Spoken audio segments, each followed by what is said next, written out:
Türkiyəyə məxsus qəzaya uğrayan hərbi təyyarənin göyərtəsində olanların adı məlum olub. 20 nəfərdən adları məlum olan 10 nəfər Türkiyədən Azərbaycana və geriyə uçuşun texniki dəstəyində iştirak etmiş aviasiya texniki personalıdır. Qeyd olunub ki, qəzaya uğrayan təyyarənin göyərtəsindəki 20 nəfərin hamısının həlak olduğu xəbəri yayılıb. Türkiyə Milli Müdafiə Nazirliyi Gürcüstan ərazisində qəzaya uğrayan C-130 hərbi nəqliyyat təyyarəsi ilə bağlı növbəti məlumat yayıb. Məlumatda deyilir. Gürcüstanın axtarış xilasetmə qrupları təyyarənin qalıqlarını saat 17:00-da tapıb. Qəza araşdırma qrupumuz hadisə yerinə gedir. Təyyarə qəzasının səbəbi qrupumuz tərəfindən qalıqların ətraflı araşdırılmasından sonra müəyyən ediləcək. Hərbi nəqliyyat təyyarəsinin qəzaya uğradığı yer aşkarlanıb.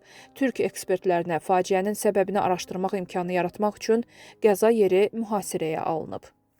Türkiyə C-130 kargo təyyarəsinin Gürcüstanda qəzaya uğraması ilə bağlı axtarış xilasetmə işləri üçün bölgəyə Akıncı hücum tipli pilotsuz uçuş aparatı göndərib. PUA yaxın saatlarda axtarışlara qoşulacaq.